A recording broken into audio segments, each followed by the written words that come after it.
Now, from Wichita's most listened to sports radio, 97.5 and 1240 KFH. This is Sports Daily with Jacob Albrock and Tommy Kester. Hey, everybody. Happy Friday.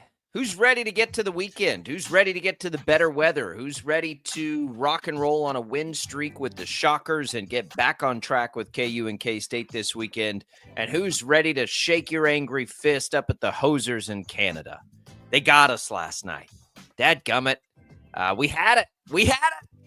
What a fun hockey event over the past. All right. Good morning, everybody. Welcome into Sports Daily on this Friday. Tommy Castor, Jacob Albrocht here with you as we get going for today's edition of the program. A lot to get to. Big night in hockey last night. We were all Team USA fans in the Four Nations final with the USA and Canada. Got that going on that we will get into and talk about a little later on in the program today. Wichita State streaking. They continue on the road at Florida Atlantic. They get it done, and they continue that win streak. We'll also talk to Jaylon Thompson, our Royals insider, live from spring training out in Arizona, as we actually get some baseball going this weekend.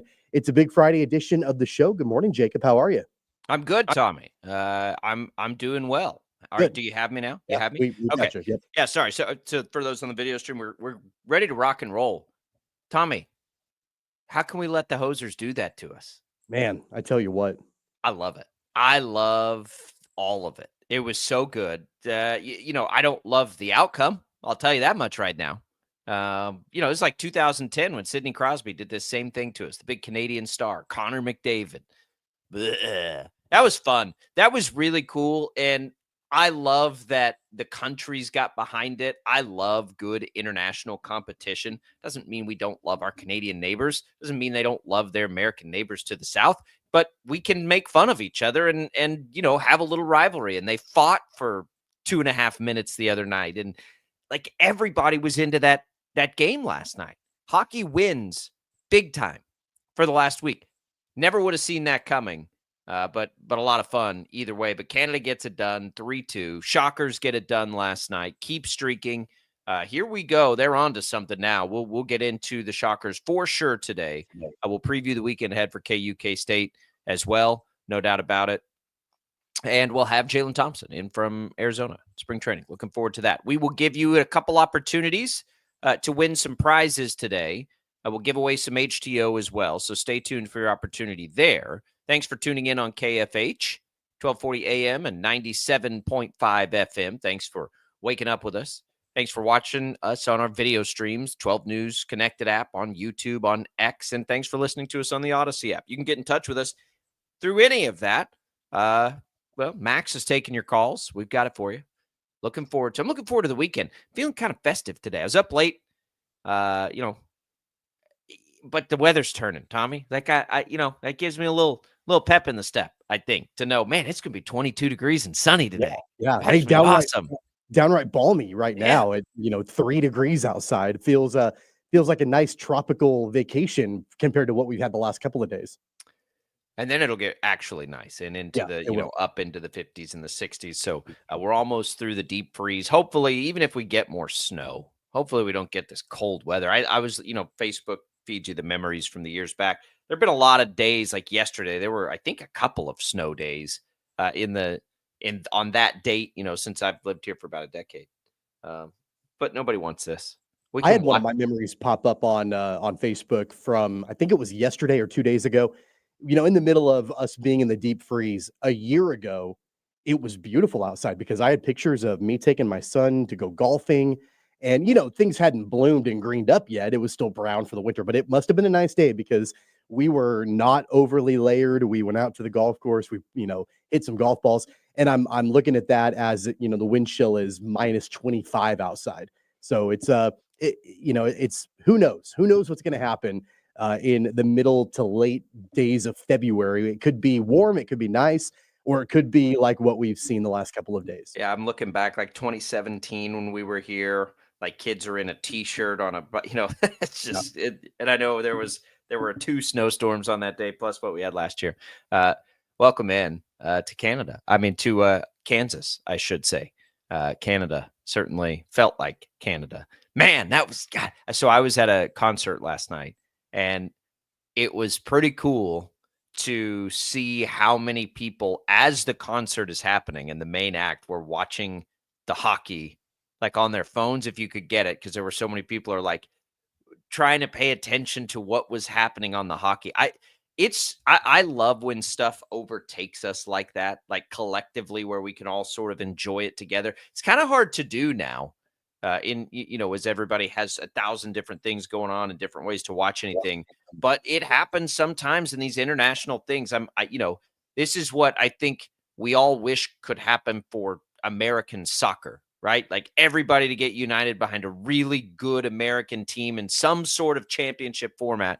They just can't quite reach. Why we get into the Ryder Cup, right? Even if you don't really know what's happening, you just get into it. And for hockey, it's the same. I don't know a lot of people that are, night in, night out hockey watchers like they maybe used to be. Man, everybody was in on that last night. And that was really cool, even though the outcome was disappointing. The timing of it was perfect. I mean, as far as when they scheduled this, because you like what kind of competition is out there? The NBA coming off of an all-star break, which nobody, I don't want to say nobody's paying attention, but like that hasn't captured a bunch of attention lately as far as on the court to be able to like follow and pay attention to. It's always off the court drama with the NBA and different things like that. College basketball, I mean, really, there wasn't a whole lot of college basketball last night for the finals. We haven't even really started Major League Baseball spring training games yet. The competition wise, like there really wasn't a whole lot going on. So it made it a whole lot easier for people to be able to lock in. And I think it does remind us like how much we enjoy international competition too. Like, the World Baseball Classic, I've always been into it. Like there are ways where you can really lift that stuff up if you'll just give it a chance. Now, the reality is, would it have been this without the fights from a few nights ago? Well, no. The answer to that is no. Well, I don't know if it would have been like this had there not been the discourse going on in our political system right now. Well, maybe not. US and Canada. Like that's a big part of it. Like it hasn't been great, between our it's been allies and everything. It's been weird. It's different. It's been weird. But in 2010, like I remember going to the bar to watch that. What was it, the Olympics or the I think it was the Olympics. Shay, can you see, or whatever it was, those calls. I remember that well, and we were way into it then. I think, yes, but it's all of it, right? They booed us during the anthem. We can't have that. Our guys defended, American pride. They fight a little bit. Canadians are certainly feeling slighted politically right now. Their prime minister's chiming in, throwing shade after. When our leader is talking all the time about making Canada the 51st state, whether or not that's tongue in cheek or like serious, I don't really know. I don't get into that really, but like that definitely is going to fuel that fire. It certainly made it more entertaining for us last night. And, to tip of the cap to our Canadian friends, they got us. Like they get the last laugh, and that's that we all win. Like I do think we are absolutely all winners in the fact that we got to have a little, pride in our countries for that on both sides and enjoy it. And so good job, hockey. You got us all up for that one. We'll come back. We'll talk Shockers. Good job, Shockers. Man, they're on a heater right now. We'll talk about it next.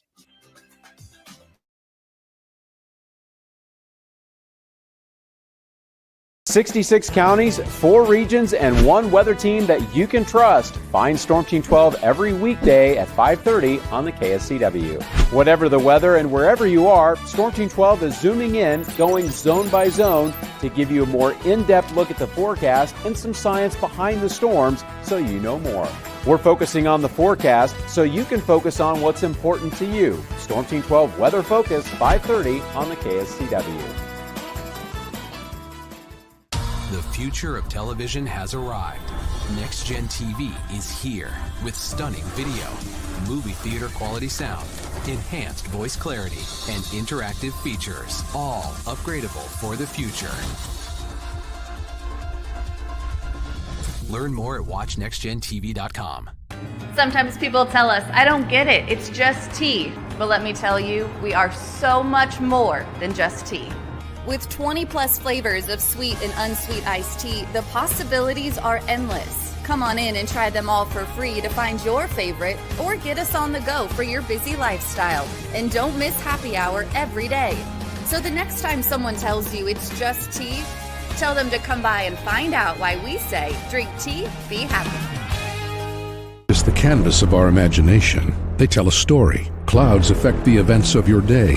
Sometimes they growl, sometimes they inspire, but they're always the messengers of nature's mood, written in the sky. Storm Team 12 understands the language of clouds. We're dedicated to decoding their message, so you know what to expect. Behind every cloud, there is a story waiting to be told.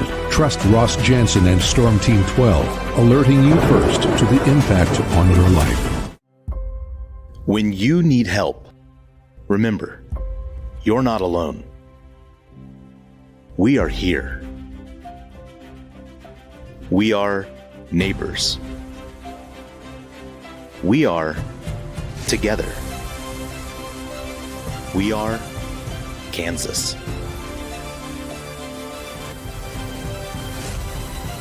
We are 12 News. They say, What is GMFB Overtime? It's Peter, Jamie, Kyle, and Akbar breaking down the NFL 5 days a week. It's okay to be excited. It's this, that, and a whole lot of... It's football for everyone. Weekdays at 10 a.m. on KSCW. Are following a breaking update. Every day, all day, stream the stories that have you talking near and far. Whoever is behind the wheel of this bus is not stopping. From hundreds of local reporters and meteorologists spanning the country. Chaos here this morning at the UW campus. Search LNL for the all-new Local News Live streaming app. Make yourself known now. 831001 in traffic pursuit. Oh my God, here. Investigate TV Plus begins with real people. We investigate stories that impact you. And inspire change every day. Something is broken. Real problems. Why are they hiding it? And real solutions. My daughter was dying in front of me. What was your reaction when he said that? Investigate TV Plus, weekdays at 3:30 p.m. on KWCH. Sometimes people tell us, I don't get it, it's just tea. But let me tell you, we are so much more than just tea. With 20 plus flavors of sweet and unsweet iced tea, the possibilities are endless. Come on in and try them all for free to find your favorite or get us on the go for your busy lifestyle. And don't miss happy hour every day. So the next time someone tells you it's just tea, tell them to come by and find out why we say drink tea, be happy. Mornings are busy. We're here to make your mornings better. We report the stories that affect you. 3 more hospital lies from contaminated apple juice just a day after the FDA issued a recall. We're here to make your mornings better. Closing east and westbound lanes of K96 for repairs. With 12 News, you're prepared for your whole day. Scattered thunderstorms across the state into the afternoon. Stay a step ahead with 12 News this morning on KWCH and KSCW.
All right, welcome back in, everybody. It is Sports Daily. Glad to be here with you on a Friday. We're talking college hoops, and you can listen to KFH Radio for your chance at the ultimate trip to Vegas in March. Winning's easy. Just download the free Odyssey app, log in, listen to KFH Radio. Listen each day for a minimum of 1 hour for your daily entry. Includes travel and accommodations for 4 to Las Vegas plus $20,000 spending cash. Get all the info with this national contest right there at kfhradio.com. Stay at the Circa Resort and Casino, Las Vegas's premium sports viewing destination, and visit the biggest March Hoops party at Stadium Swim. Welcome back in. Jacob Albrock, Tommy Castor here with you on a Friday. Let's talk college basketball. Let's talk Shockers. Hey, I'm sorry, before we get into the shock, this is going to be a better way to jump into the Shocker. So I hate to cut you off, but Max has us queued up. This is the way that we got to get into this segment about the Shockers. Oh, what do you need this cold weather for? Has nothing to do with weather. It's because of the Seinfelds. Yeah, what do you mean? They don't want us there, so we're going. We're moving right into Del Boca Vista. Del Boca Vista, Boca Raton. Max, I can't tell you how much I appreciate that. We went down to Del Boca Vista and we took care of business against FAU, just like we all thought they would. They're streaking, Tommy. This 5-game now win streak is awesome to see. It's like K-State, like, you know. Well, no, it's not like K-State, because Wichita State was out to a screaming hot start the year, and then just had the bad start to AAC play, and we're watching it, and we can all tell, and at least I want to think, like, man, Wichita State needs to get this together. They're better than all these teams. And then it goes on a little longer, and you're like, aren't they? Like, aren't they better? Like, aren't they better than these teams? And I think now we're back to where we were, which is a great thing. It's a great feeling, and I'm happy for the program that it is doing this now. And I don't think, Memphis excluded, and maybe North Texas excluded, although they'll get another shot at them. The Shockers should be going into any game in this league this year where they don't feel like they should win that game. And they were underdogs last night. They were, I think, 7-point underdogs, but they came out and they did exactly what they needed to do. They played a good offensive game against a team that is like top 30 offense in the country, which is Florida Atlantic, but really, really, really bad defensively. And the Shockers, when I think they're playing to their strength, is when they kind of can muck it up a little bit. And that should lend itself in a game like that where, yeah, you take a great offensive team off their game, and especially if they're bad defense and they're going to make offense a little easier on the Shockers, that's right in the Shockers' wheelhouse, I think. And so they get that done last night. They, for once, shoot it well from the three, which is always an added bonus with this group of guys. And so it was great. It was exactly what they needed to do. Yeah, I mean, you've got a team in Florida Atlantic that, they're averaging nearly 80 points a game this season, and you hold them to 68. You're going to feel really good about that at the end of the day, especially on their home court for sure. Individually, it was great to see Bijan Cortez back up his performance at home against Memphis with another great performance on the road at FAU. He's clearly trending up, and it's something that I know the fan base has been just like waiting for so long, to see consistency from Bijan Cortez. He shot the ball well, had a career high in points. He did turn it over 5 times, which is in 35 minutes. 5 times. I know. That's over 5 times. That's too many. But he was on the court a lot, and so comparatively to other games in the past, like let's be real and give the guy some credit. It was a really, really good performance from him for sure. He had several assists that he tacked on as well. It was another really good performance from Bijan Cortez. He's never going to probably get himself totally out of the doghouse with the fan base. Like, people like to pile on him a little bit, but back-to-back really solid performances from him. And I mean, let's be honest, without those performances on Sunday against Memphis and yesterday against FAU from Bijan Cortez, the Shockers don't win either one of those games. There's no question. And it's kind of a, he's heating up a little bit. The 2 games prior, even to that, if you just look at the win streak, they're almost all, even when he was scoring, 6 and 7 points a game, they're almost all his top performer. He didn't play much against UTSA, but he's been a big reason for the recent success, for sure.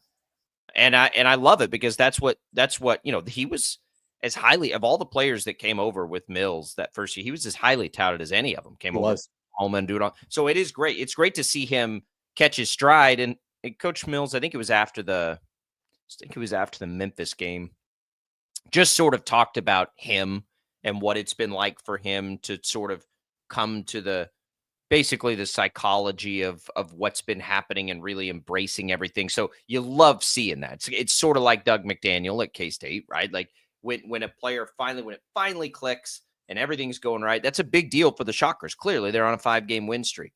Xavier Bell, not in foul trouble, and continues to lead this team offensively. And Tommy, it is pretty remarkable that everybody on the planet knows what his offense is going to be. And at the moment, nobody can stop it. He's going to go left, and he's going to go to the rim. Everybody knows it. Everybody knows it.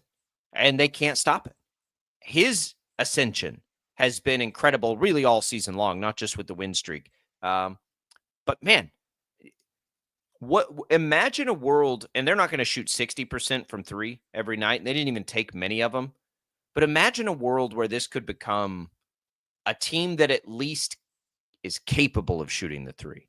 At least, 35, 40% on 10, 15, 3. Like, it's going to make a big difference for them. So it's good to see them make some shots too. All feels good when you're on a 5-game win streak. But it feels even better when 2 of those wins are against Florida Atlantic and Memphis, teams that they chase in the league. Their next 3 games will also be against teams they're chasing in the standings. I don't know what the end game is here because they're still 2 games in the loss column behind Florida Atlantic, even with that win, and 3 behind Tulane. Can they make up ground and get into that top 5? It'll be tough, but they can certainly establish themselves as a top half team. So, if my expectation for them, I think, was top 4, I don't think they're going to be able to get there. But if we're looking at it from let me ask you this way. This feels like a top 4 team in this league, right? I don't know where the standings will end up because they may not be able to overcome that really, really, really slow start. But the reality of it is this feels like a top 4 team in this league. Feels like maybe a team in this league. I think so. I mean, of course, all you have to do is go and look at the net. And, in the net rankings, even though Wichita State in the standings, are not where they want to be. They're a half game out of 6th place. They're 4th in the American in the net right now. And that's even before last night's game. They'll still be 4th because 3rd is Florida Atlantic, and they're not going to leapfrog Florida Atlantic after just that one game. But they're 4th in the net in the conference. So if you go by that, then yeah, they should be a top 4 team in the conference right there for with sure. UAB. I think there are couples, but either way, it's essentially, they're right above, there. They're above UAB in the net as of right now. So I mean, I think that they've got that opportunity, or I guess they're right underneath, right below UAB in the net. So anyway, like they've got an opportunity to be a top 4 team in the conference for sure. And again, it's remarkable that you start the conference season 1-7. And all of a sudden now you're 6-7 and you're right back in it. And a couple of those games are against teams that are above you in conference play. You're chasing them. You've got a couple more coming up in Tulane and North Texas that are above you in the standings as well. And, so I don't know. I was trying to think about the final 5 games of conference play this season for them in the regular season. What's realistic? They're on a 6-game winning streak or 5-game winning streak right now. It's 5-0. I mean, I don't know if 5-0 is realistic. I think it's realistic. I don't know if it's a fair expectation, but I think it's absolutely realistic. I mean, I was gonna say 4-1. At the very bare minimum, a 3-2 ending. In the final 5 games in the conference season. I mean, I think that any one of those, all of a sudden, then you're finishing the regular season at or above 500 in conference play. When you start your conference play 1-7, that's a massive, massive hole to dig yourself out of. And they've been able to do that. I agree with that. I'm not going to accept 3-2 though, because I think that's two of those games though are Rice and Tulsa. And I'm not going to accept losing 2 out of 3 to Tulane, UAB, and North Texas when 2 of those are home games. That I think my whole thing right now, and this is a positive, by the way, I think this is a great thing. What I'm going to say here, I think it is a great thing that, at least for me, they better win 2 out of the next 3 against those teams because I think they're a better team.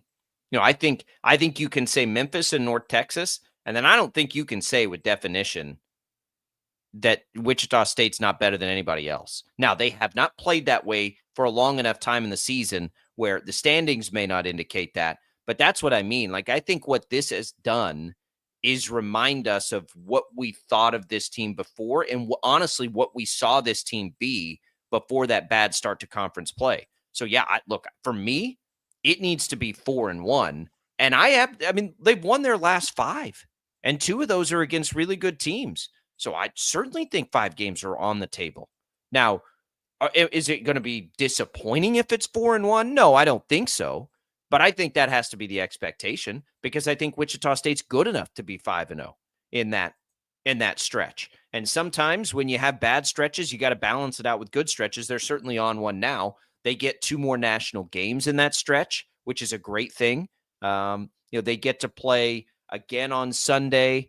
That one won't be in a national window, but then they get 2 national games. The UAB and the North Texas game are kind of in front of everybody. That game on March 3rd at North Texas, that could be a really big game. North Texas, is trying to be a bubble team right now, trying to pad their resume, and the Shockers are trying to prove to the world that they're really good.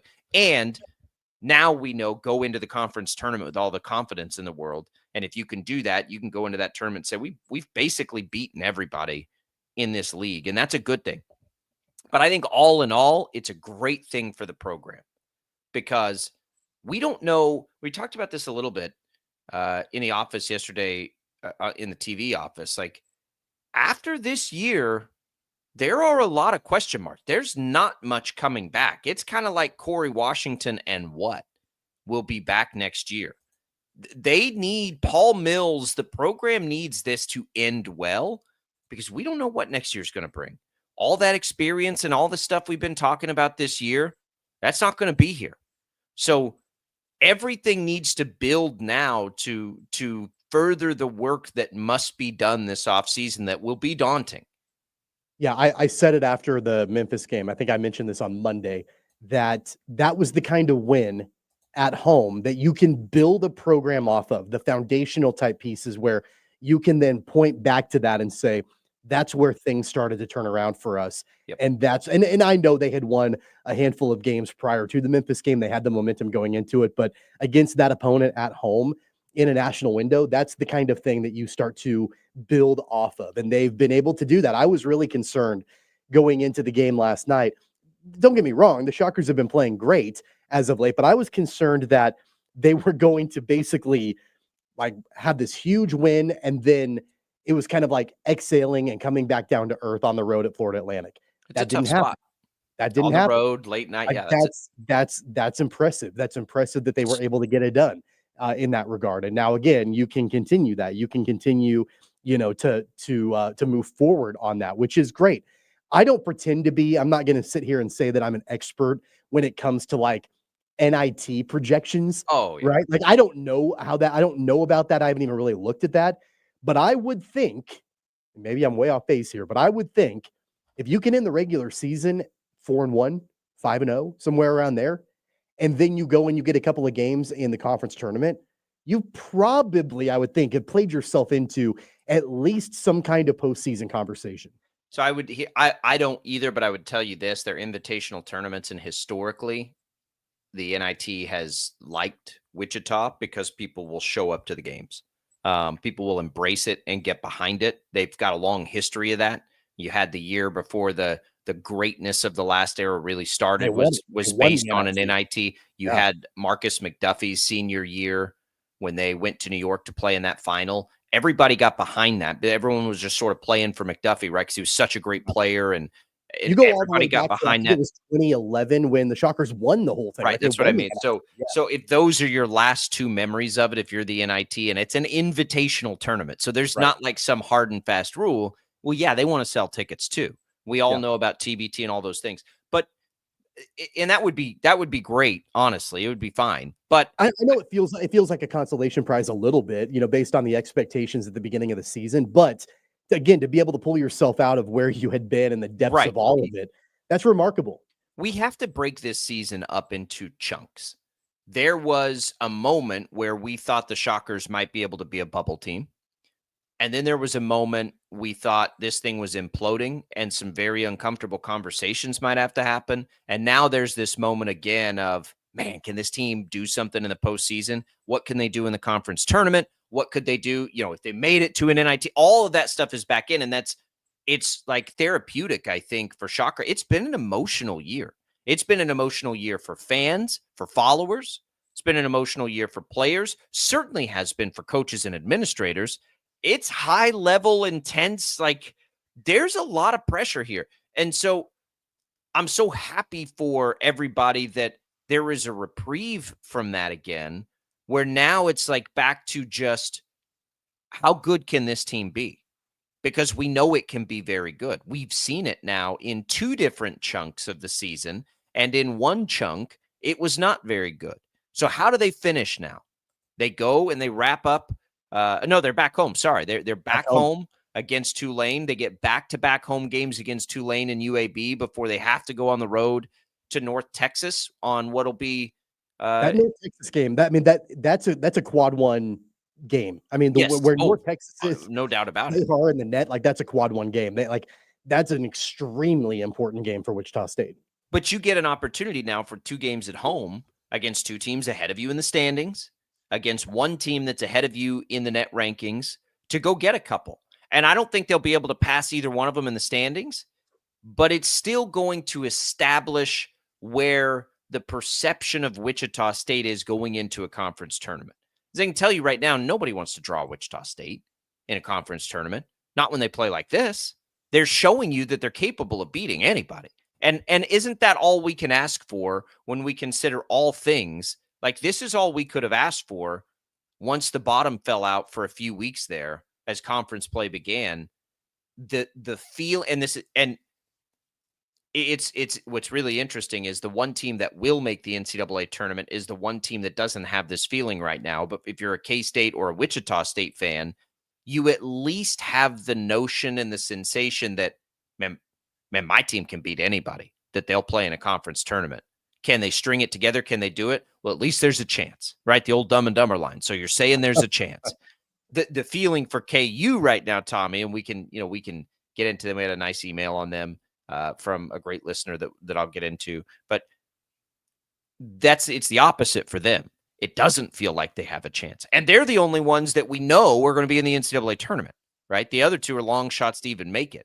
It's a really weird dynamic for college basketball right now.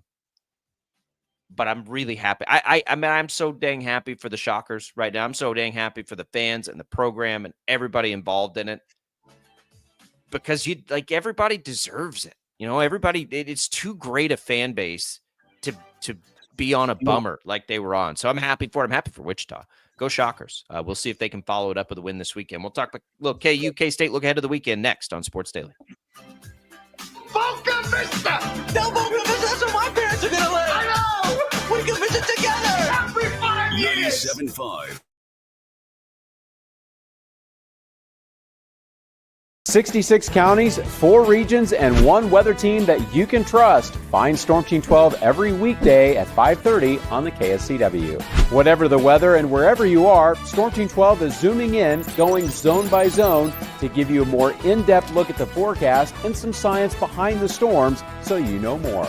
We're focusing on the forecast so you can focus on what's important to you. Storm Team 12 Weather Focus, 5:30 on the KSCW.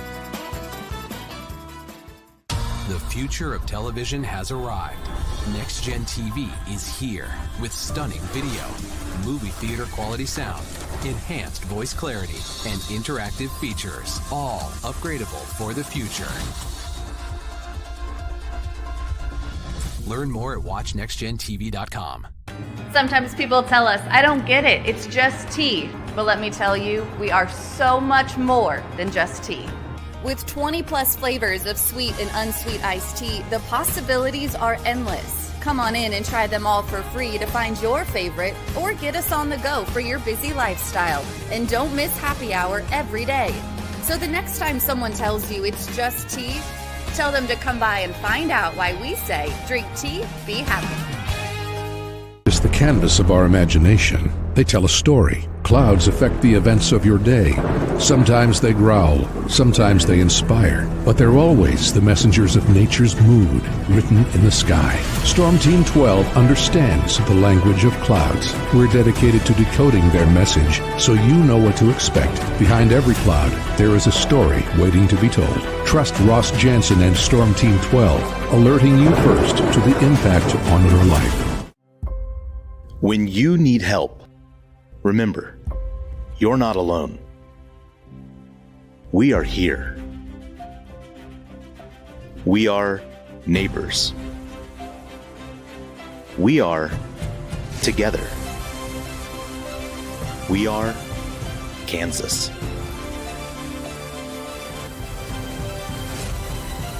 We are 12 News.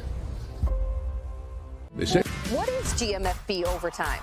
It's Peter, Jamie, Kyle, and Akbar breaking down the NFL 5 days a week. It's okay to be excited. It's this, that, and a whole lot of. It's football for everyone. Weekdays at 10 a.m. on KSCW. Are following a breaking update. Every day, all day, stream the stories that have you talking near and far. Whoever is behind the wheel of this bus is not stopping. From hundreds of local reporters and meteorologists spanning the country. Chaos here this morning at the UW campus. Search LNL for the all-new Local News Live streaming app. Make yourself known now. 31001 in traffic pursuit. Oh my God, here. Investigate TV Plus begins with real people. We investigate stories that impact you. And inspire change every day. Something is broken. Real problems Why are they hiding it? and real solutions. My daughter was dying in front of me. What was your reaction when he said that? Investigate TV Plus, weekdays at 3:30 p.m. on KWCH. Sometimes people tell us, I don't get it, it's just tea. But let me tell you, we are so much more than just tea.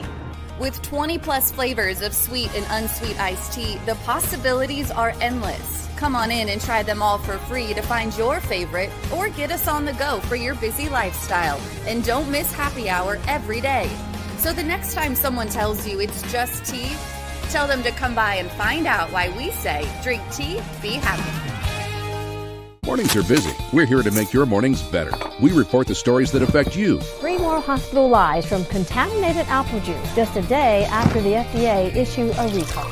We're here to make your mornings better. Closing east and westbound lanes of K96 for repairs. With 12 News, you're prepared for your whole day. Scattered thunderstorms across the state into the afternoon. Stay a step ahead with 12 News this morning on KWCH and KSCW.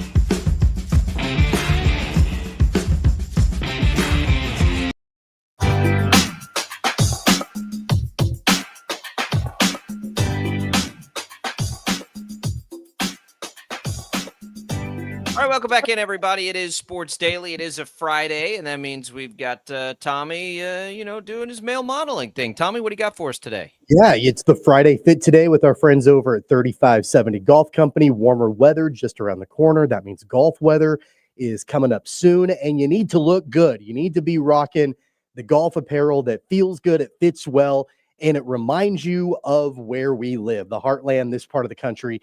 That's what they're all about at 3570 Golf Co., a local Wichita golf apparel brand. I'm wearing the Amber Waves golf polo today right now. They've got a ton of great apparel like shirts, polos, hoodies, hats. They just released a brand new polo that is college basketball inspired for this part of the country called the Hardwood Golf Polo. You can check out everything they've got at 35x70golfco.com. Use the keyword and the promo code Tommy, and you can get 10% off your order. Again, that's 35x70golfco.com. Use the promo code Tommy, get 10% off your order. 10% off. There you go. Always looking good. Always ready to get into anything that is, you know, outdoor themed right now. Sounds great. Sounds wonderful as we're dealing with this. We've all been putting on parkas and, stocking caps and gloves the last couple of days. It was great to put on a golf shirt. I'm not going to, it's too cold to play today, but I can think about, the next few days for sure. And just real quick to parlay that into another great sponsor, you can play golf inside. You can go over to Crestview. You can go turn on the TrackMan. You can hit the simulator. You can have a couple beers, and you can swing it and just look outside at all the cold and be glad you're inside. We appreciate Crestview Country Club's support of this program as always as well. Tommy got us signed up for, what is it, a beer tasting event here pretty soon? We got a beer tasting the first week of March that you and I are going to go and do. There's a wine tasting that I'll be at. I'm not a big wine guy. I've never gone to a wine tasting before. I've only been to a vineyard. It's the same. I'm excited to go and check it out and, see how it all pans out. And hey, you never know. Maybe I'll become a big fan of wine after this, but they've got events like this, like all the time at Crestview for you to go and check out. Yeah, I mean, beer tasting's a little more my speed, for sure. I don't think you ever walk into one. I'll do both. I don't think you ever walk into a beer tasting and have anybody in the audience expect you to then spit out the beer that you're tasting, as you might get at some wine. Do I have to spit out the wine? You don't have to. You don't have to. Listen, nobody told me that. I've been to Napa or what, out in wine country, and they kind of give you the option, and I just remember looking at them like, what the hell's that for? Like, no, like we're. Like, what are we doing here? Why would I spit it out? I don't. Exactly right. And people can say what they want. Like I drink it for the taste. Do you? Do you really? Nobody believes that. You don't have to try to pretend. We're all friends. We can all be honest. That's not true. We appreciate both of those great organizations, companies for supporting us here at Sports Daily. Tommy, they're all large this time of year, right? Like every game that gets played is large this time of year. Man, it's funny to me how different everything has gone. We talked about this in the last segment. You've got Wichita State and K-State who sort of like found this new life and energy. And I know K-State's lost a couple in a row, so don't misunderstand. But it feels very different in a positive way for that basketball program overall than it did a month and a half ago. Same for Wichita State, as we just talked about in the last segment.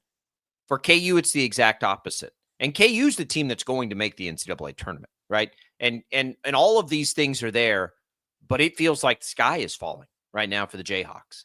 Had a nice email from a great listener, Mike, who emails us from time to time. Just one of the many ways you can get in touch with the program.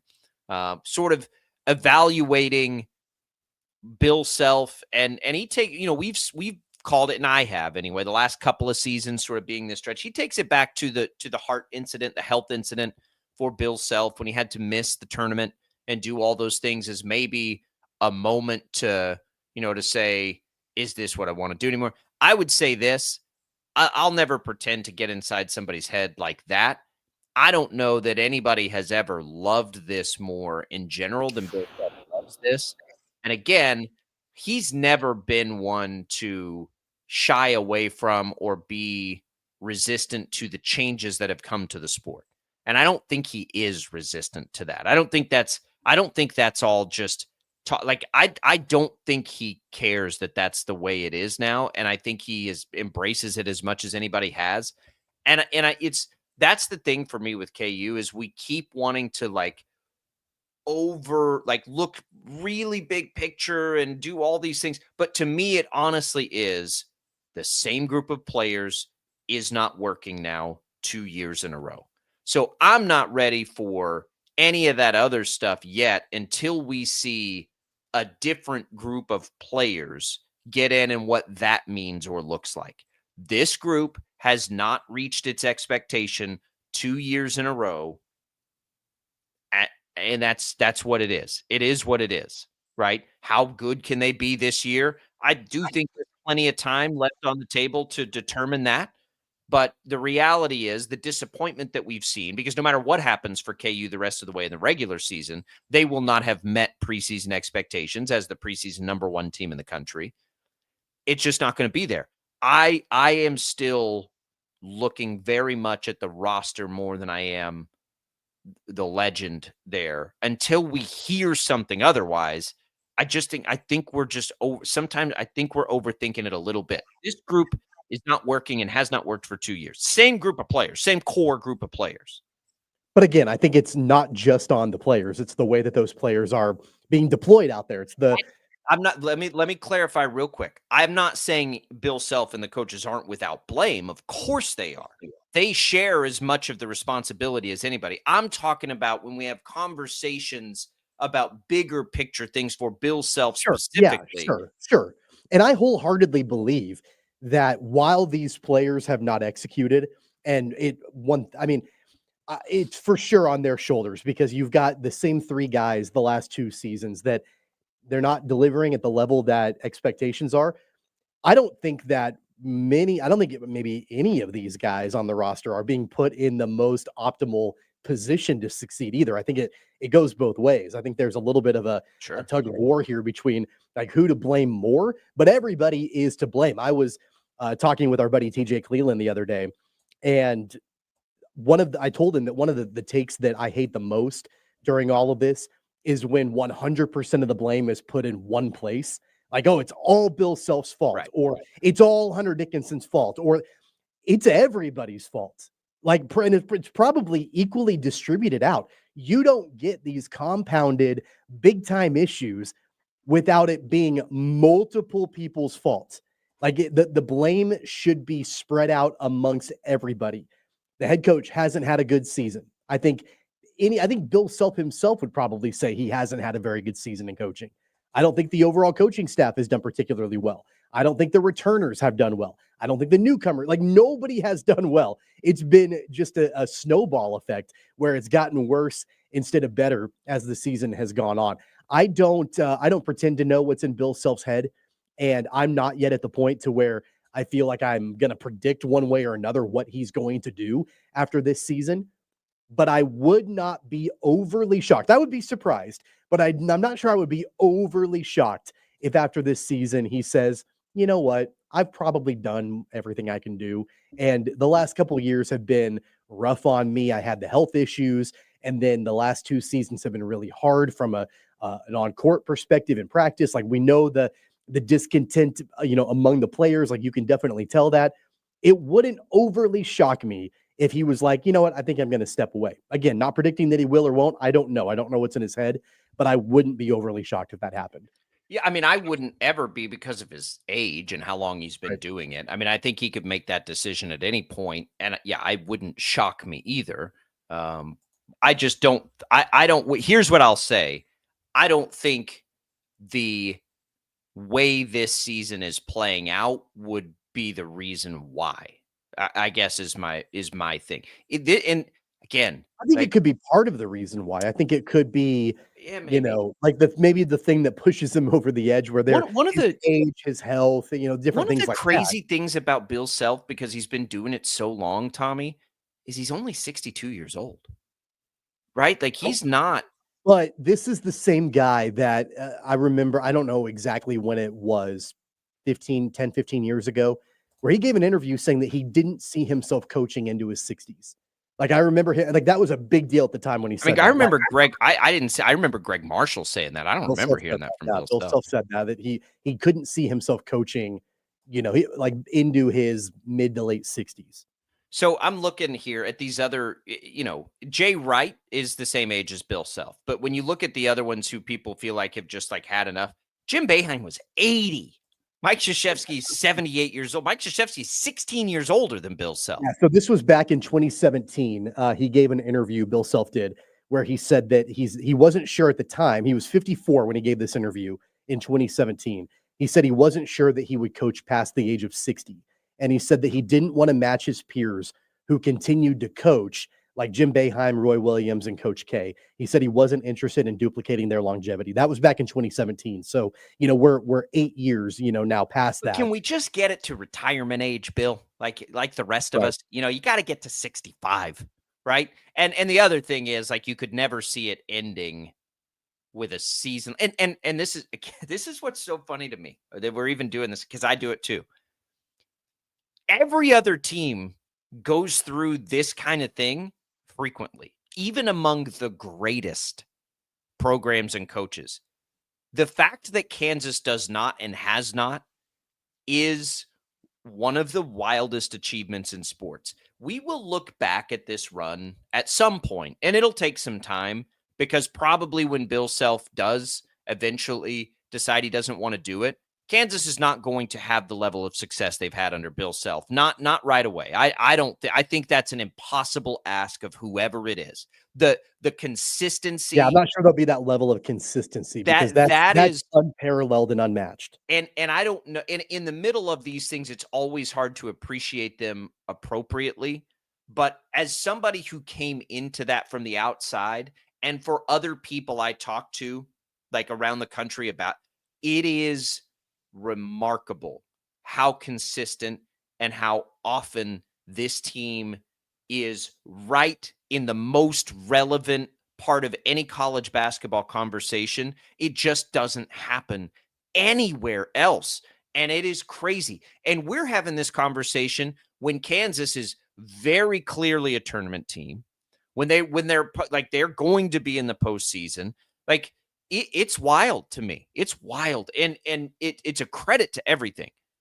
Can they bounce it back this year, which is the conversation we've had a lot this week. When we go into the next hour, we'll talk specifically about the games for both KU and K-State, because right after the loss to BYU, the thought, and I was right there with everybody, is like, no, like, they're toast. But now, as there's been more time on it, I'm like, well, of course they can.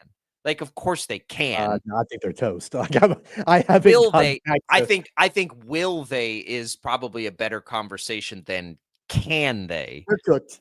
Literally nothing has changed since they lost to BYU. They're cooked. They're done. Well, there's been a lot of time since BYU. That's what's changed, and they're coming back home again. So, and you like to do that more than I do, and I get that. I know I get it. Like, the proclamations, you're quicker to those than I am, but there's still 5 games to play in a postseason for a team that has been at times as good as any team in the country this year. So we'll talk about it. We'll talk about their game specifically. It's not that exciting of a game against Oklahoma State, but they got to win one, right? It's been a minute.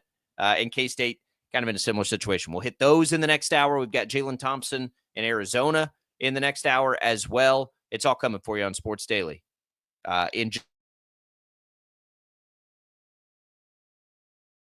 66 counties, 4 regions, and 1 weather team that you can trust. Find Storm Team 12 every weekday at 5:30 on the KSCW.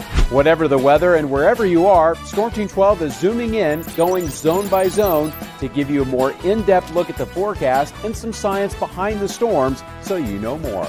We're focusing on the forecast so you can focus on what's important to you. Storm Team 12 Weather Focus, 5:30 on the KSCW. The future of television has arrived.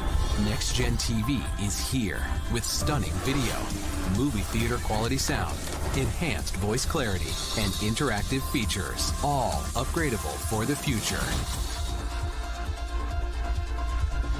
Learn more at watchnextgentv.com. Sometimes people tell us, I don't get it, it's just tea. But let me tell you, we are so much more than just tea. With 20 plus flavors of sweet and unsweet iced tea, the possibilities are endless. Come on in and try them all for free to find your favorite, or get us on the go for your busy lifestyle. And don't miss happy hour every day. So the next time someone tells you it's just tea, tell them to come by and find out why we say, drink tea, be happy. It's the canvas of our imagination. They tell a story. Clouds affect the events of your day. Sometimes they growl, sometimes they inspire, but they're always the messengers of nature's mood, written in the sky. Storm Team 12 understands the language of clouds. We're dedicated to decoding their message so you know what to expect. Behind every cloud, there is a story waiting to be told. Trust Ross Jansen and Storm Team 12, alerting you first to the impact on your life. When you need help, remember, you're not alone. We are here. We are neighbors. We are Together, we are Kansas.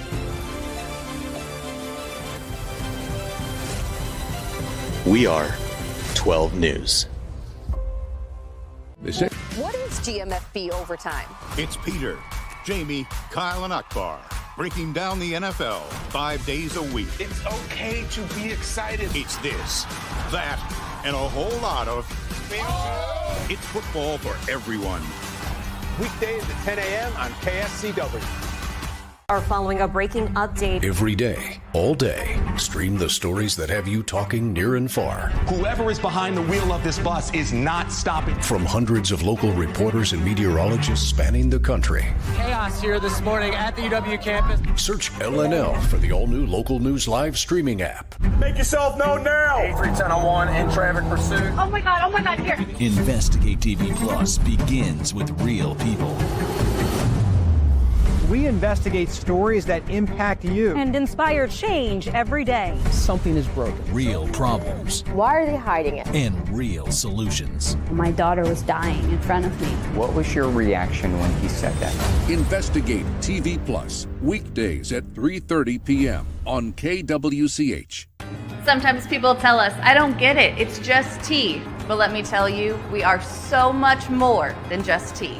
With 20 plus flavors of sweet and unsweet iced tea, the possibilities are endless. Come on in and try them all for free to find your favorite or get us on the go for your busy lifestyle. And don't miss happy hour every day. So the next time someone tells you it's just tea, tell them to come by and find out why we say drink tea, be happy. Mornings are busy. We're here to make your mornings better. We report the stories that affect you. 3 more hospitalized from contaminated apple juice just a day after the FDA issued a recall. We're here to make your mornings better. Closing east and westbound lanes of K96 for repairs. With 12 News, you're prepared for your whole day. Scattered thunderstorms across the state into the afternoon. Stay a step ahead with 12 News this morning on KWCH and KSCW.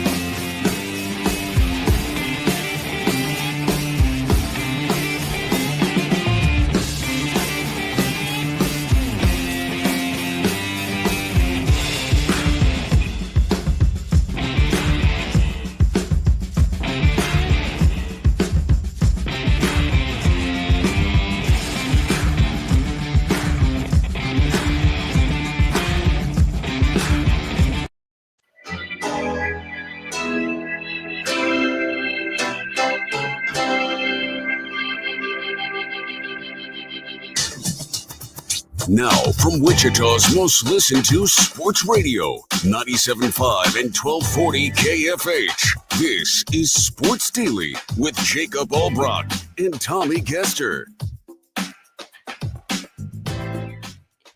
right, welcome back in, everybody. Another hour of Sports Daily here, and we are happy to be here with you on a Friday where we are getting ready for some warmer weather, where we are angry that the Hosers got us again in hockey. They've sort of owned us in the international championship moments. I think we have like 1 out of the last 5 of these in the last 20 or so years, but they'll always be next time. And I'm glad we all got behind it. And I'm glad on both sides, everybody got to have a little, pride for the country. It's always fun. I always appreciate that. And maybe everybody else doesn't, but I'm glad when we all sort of unite around something as people try to make us not like each other far too often. In my opinion. Hey, your legend begins aboard the Disney Destiny, the all-new ship from Disney Cruise Line, sailing November 2025. Log in and listen to KFH on Odyssey for a chance to win a trip for 4 to set sail on the Disney Destiny in this national contest. All you need to do is listen for an hour on the Odyssey app. Find out more at kfhradio.com. Tommy, Rick, as we're talking, getting ready for KU, K-State. So this is I'm glad Rick said this because this is kind of what I'm talking about. Like the bigger picture stuff. Rick says Self needs players for more than 1 year. He doesn't need to deal with the transfer portal. But Rick, this team is not like full of new players. That's my point. Like, this is a team with as much coming back as any great Bill Self team has coming back. Like, a lot of what? You mean next year, or you No, mean no, the no, no, current no. team right What I'm now? Okay, saying is this current team right now doesn't right. fit that profile. Like, They're this the is a wrong team. players. They're the Right. wrong. They're just the wrong players. And that is, like, for everybody else in the country, like, that's okay. They got the wrong players that one time, right? And who is that? But who is that on? Like, Well, it's on the coaches. It's on the coaches, Yeah, right? sure For it like is. Sure it thinking is. that they could mesh this team There's no together and that question all the about that. pieces would fit. There's no question about that. This is the wrong group of players. My point is, that's not like some holistic program-wide view that we need to begin evaluate, because it's just been 2 years of the same wrong players. It was the mistake, right? And I get that, but it's not like we need to think that that's what's always going to happen now because of the transfer portal. We still don't even know. As the transfer portal has hit fever pitch, Kansas has had the same basic team, right? So, like, we don't know yet what that looks like. Duke and, UNC and Kentucky, all those, they were changing players every year, right? And so Bill Self has lost players forever. Some of the elite players that didn't get playing, they've been leaving Kansas for a long time. And there have been players coming in. Kevin McCullough was a transfer in at one point. Like, you can go way back with players coming in to help Kansas be a great team. There's a long history there of that. Now, I will tell you too, like, next year is going to be tough because that's something Kansas typically doesn't have to do. Like, they don't have much coming back next year. That will be unusual. But again, that's a symptom of having this same group now for as long as they've had it.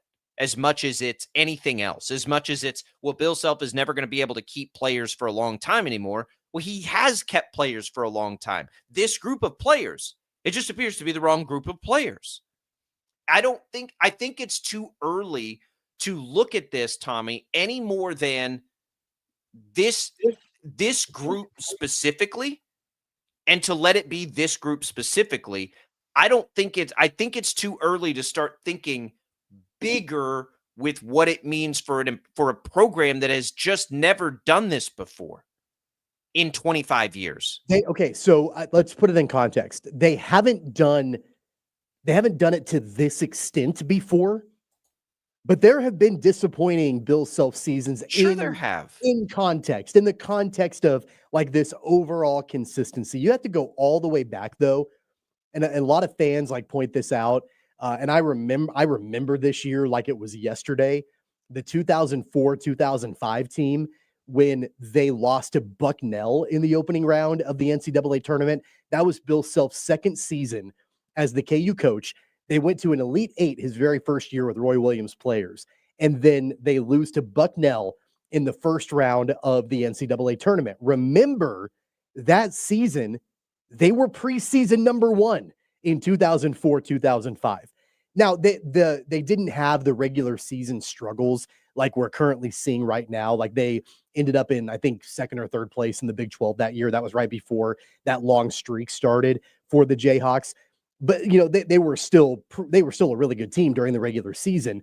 But they were upset and disappointed in the NCAA tournament. Like, they had Wayne Simeon on that team and Keith Langford was on that team and all of that. So there have been disappointing seasons. I remember the Bucknell upset. I remember when Bradley upset them. Well, they went first round those 2 years. First round. And people were like, is this going to work? Like, people were like, we miss Roy Williams. Like, is Bill Self going to be able to get it done? And a couple of years later, he wins a national championship and, all is right with the world.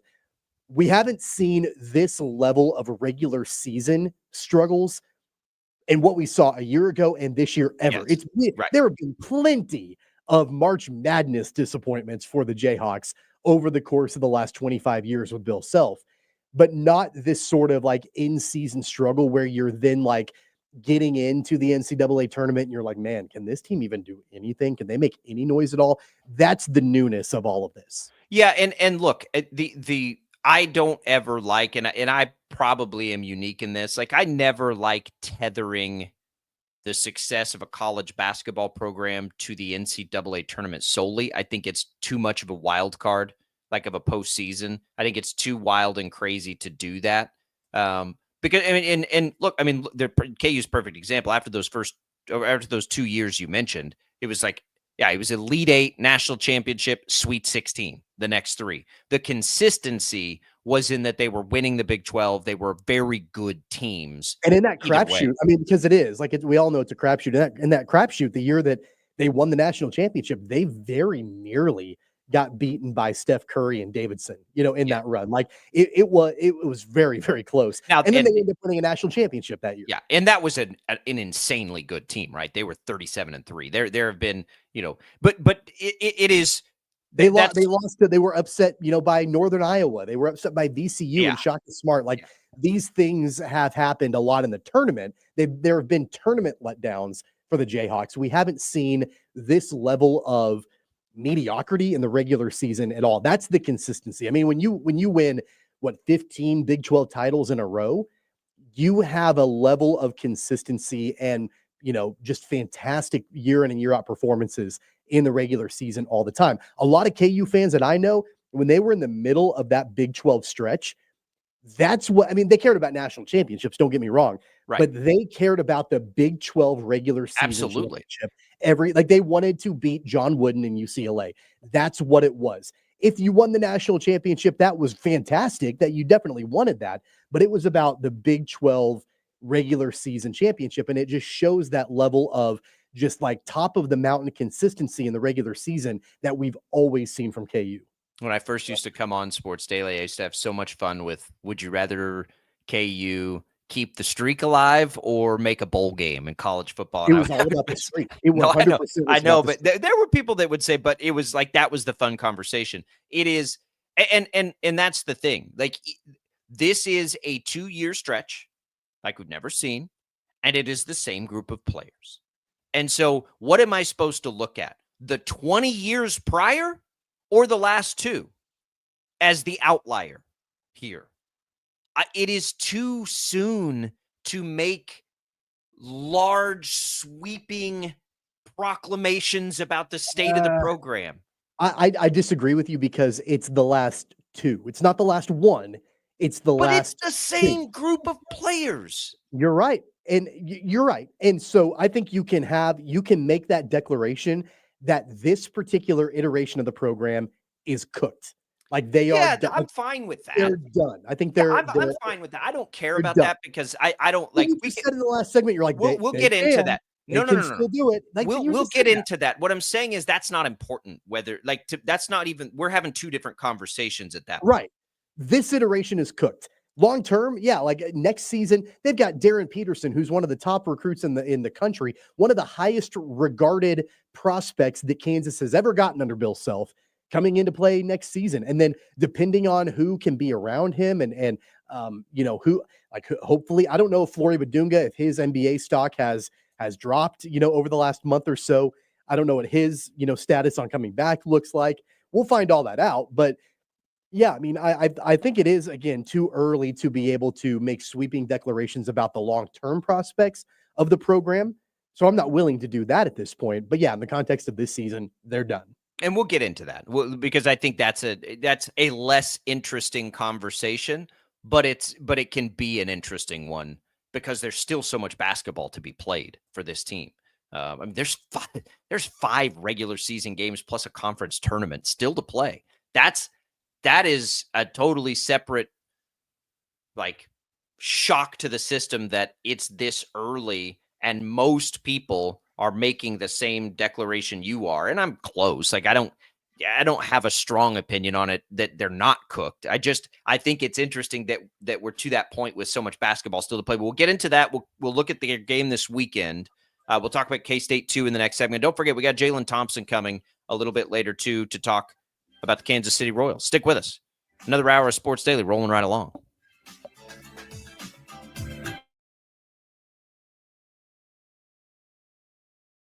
"66 counties, 4 regions, and 1 weather team that you can trust." Find Storm Team 12 every weekday at 5:30 on the KSCW. Whatever the weather and wherever you are, Storm Team 12 is zooming in, going zone by zone to give you a more in-depth look at the forecast and some science behind the storms so you know more. We're focusing on the forecast so you can focus on what's important to you. Storm Team 12 Weather Focus, 5:30 on the KSCW.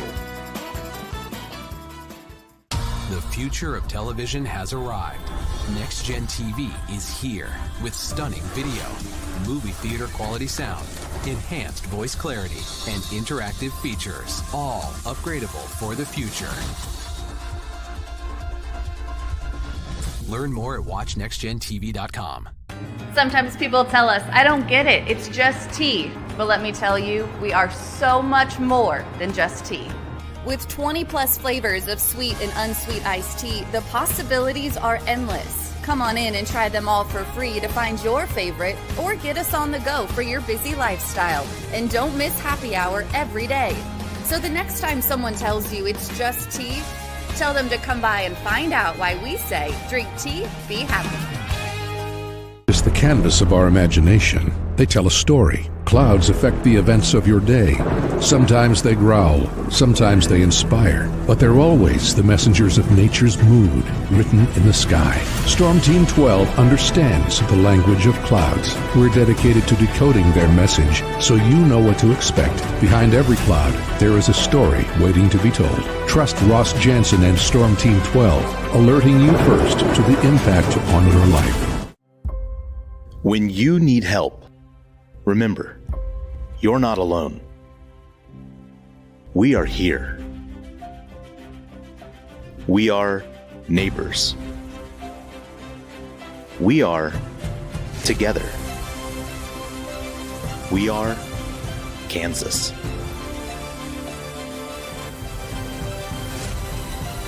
We are 12 News. What is GMFB Overtime? It's Peter, Jamie, Kyle, and Akbar breaking down the NFL 5 days a week. It's okay to be excited. It's this, that, and a whole lot of... It's football for everyone. Weekdays at 10 a.m. on KSCW. Are following a breaking update. Every day, all day, stream the stories that have you talking near and far. Whoever is behind the wheel of this bus is not stopping. From hundreds of local reporters and meteorologists spanning the country. Chaos here this morning at the UW campus. Search LNL for the all-new Local News Live streaming app. Make yourself known now. 83101 in traffic pursuit. Oh my God, here. Investigate TV Plus begins with real people.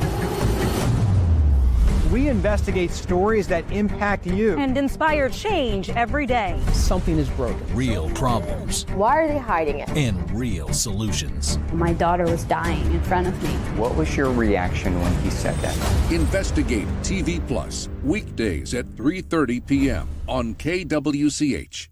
Sometimes people tell us, I don't get it, it's just tea. But let me tell you, we are so much more than just tea. With 20 plus flavors of sweet and unsweet iced tea, the possibilities are endless. Come on in and try them all for free to find your favorite or get us on the go for your busy lifestyle. And don't miss happy hour every day.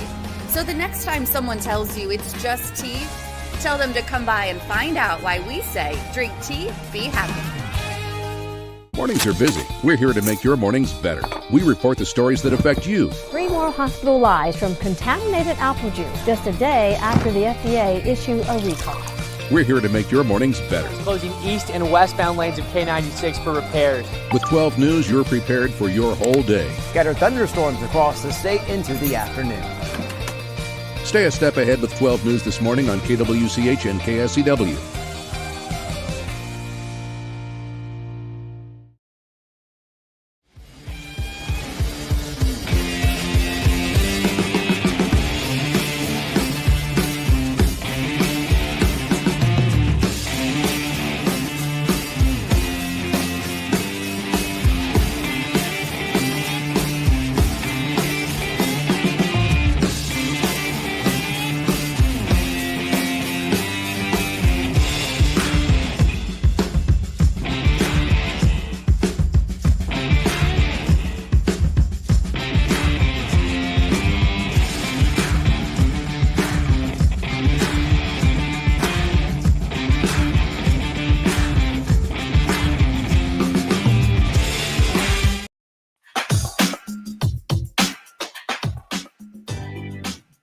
All right, welcome back in, everybody. It is Sports Daily on KFH.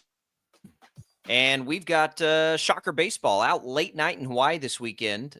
Tune in to 97.5, 1240 KFH for Shocker Baseball. Download the app, visit Odyssey.com, search for KFH tonight. Tomorrow night for Wichita State Baseball. They lost a heartbreaker last night, a walk-off loss there. They got a late start because equipment didn't arrive on time out in Hawaii. You stay up and listen to that game? No, I did not. But I don't think was up late. Pitch was like 11:30 last night. No, it was.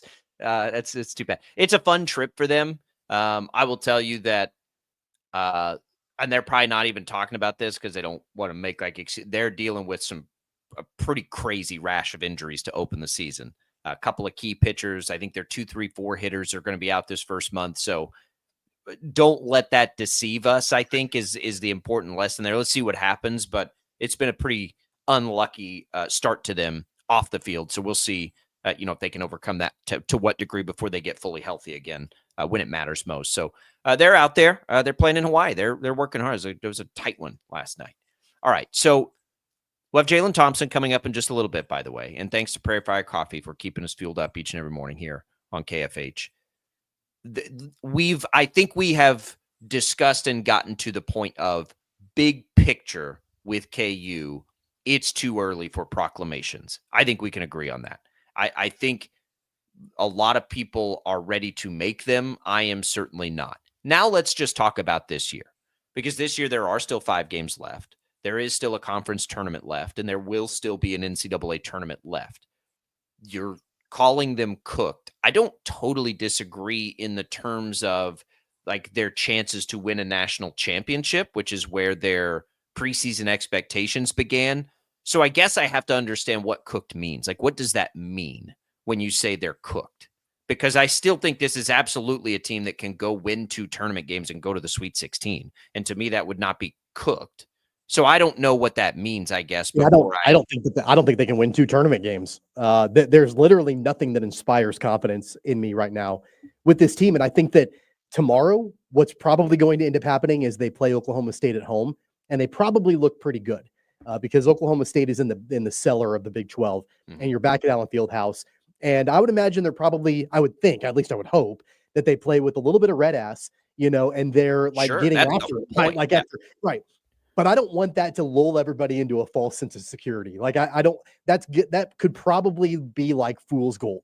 It's a little bit of a mirage because Oklahoma State is really, really bad, and you're back at home, and you need to beat up on somebody, and it happens to be probably the worst team in the Big 12.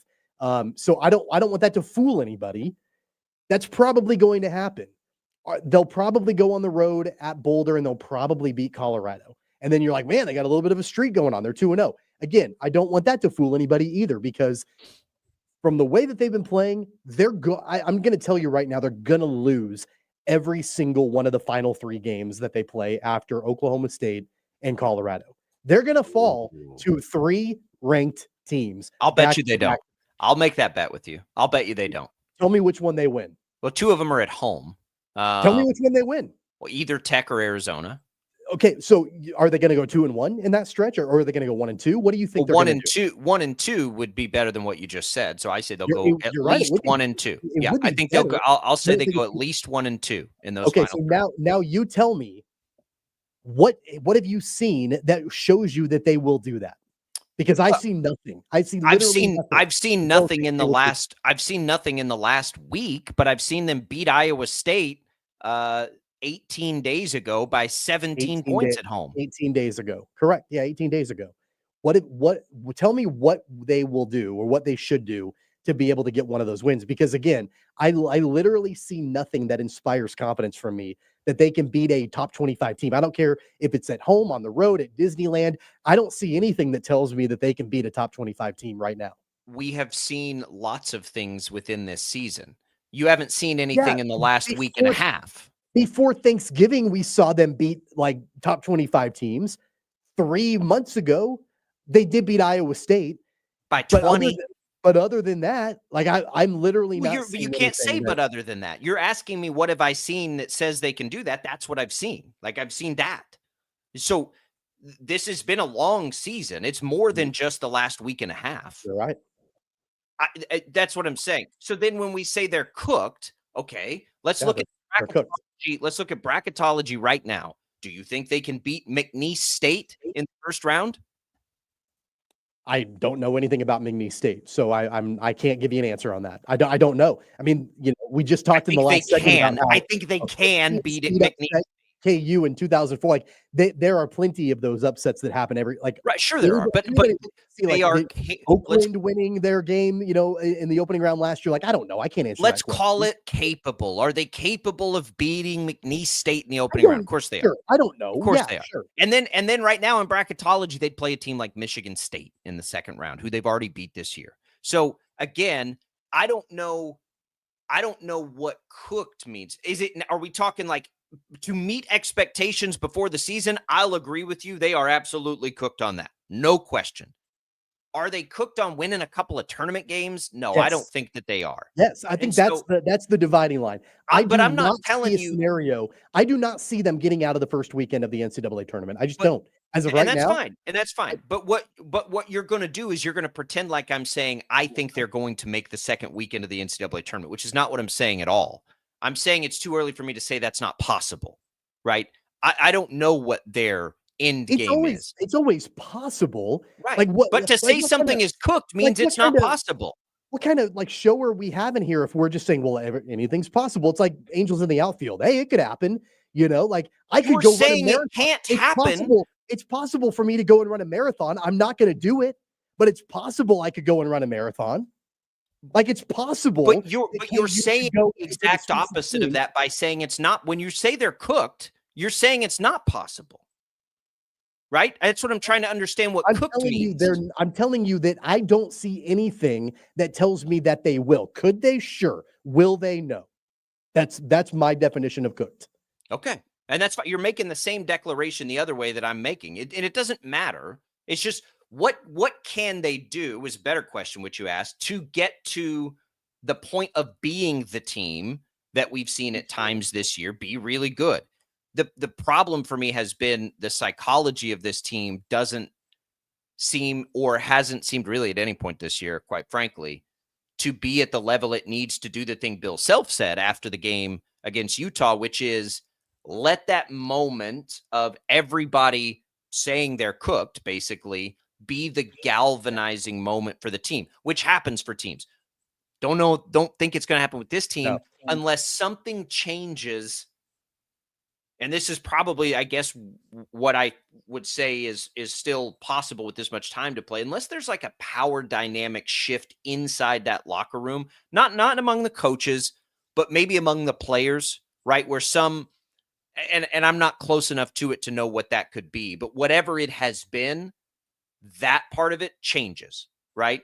And somebody else steps up or something collectively happens where they do get together and they get it turned around. And the reason it's too early for me, honestly, is because the other two teams we follow really closely, we were ready to say we're cooked at two different times this year. And guess what? They're not, right? K-State's not cooked the way we thought they were cooked to begin the year. Wichita State's not cooked the way we thought they were when they were 1-7 to start the AAC.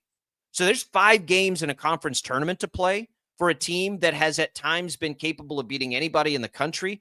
It's too early for me to say that. Now, do I think it's far less possible than it ever has been before? Absolutely, I do. But there are at least 6 games to go before we even start an NCAA tournament in which they will make. That's too early for me. That's my point. It's too early for me to say that. Before the Utah game, Bill Self said the time for talking was done and the time for action was right then and there. They proceeded to get boat raced by 34. To me, at that point, yeah, sure. Like, I guess they could turn it around. Anybody could turn it around. But there's nothing that would point to that happening. There's nothing to me. Like, if you could give me something that is like in the last week and a half that would give me any kind of encouragement that it's going to turn around, then I would listen to you.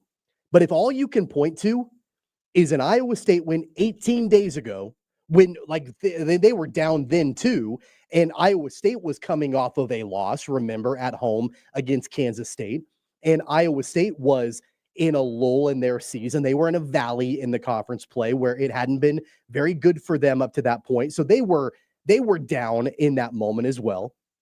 That's the only thing in the last month and a half, longer than that you can point to.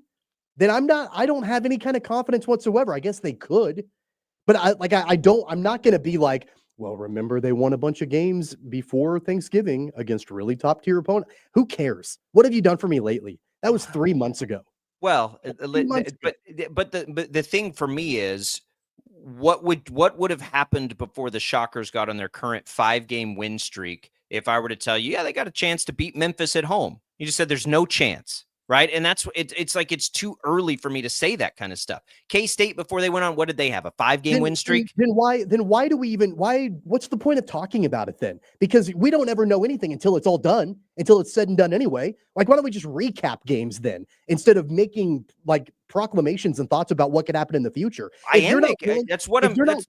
you're not willing to say, well, it's too early for me to say anything, then why do we even talk about it at all? So now we have to define the end of a season on February 22nd when they play the next game. I'm not defining the end of the season. I'm telling you, there's nothing that is giving me confidence that they can get out of the first weekend in the NCAA tournament. I can't be any more clear than that. Like, why can't we? But why can't we disagree on that? Why does it have to be that way? We can disagree on that. But if your default answer is just it's too early, well, it's always too early. Like, we don't know if the Royals are going to make the playoffs this year. It's too early to tell that. So why would we even talk about it then? Just wait until it's done. Same thing with this. I'm not saying we don't talk about it. I'm saying we do talk about it. Because Tommy, they beat Iowa State, they beat Duke, they beat Michigan State, they should have beat Houston 3 months ago.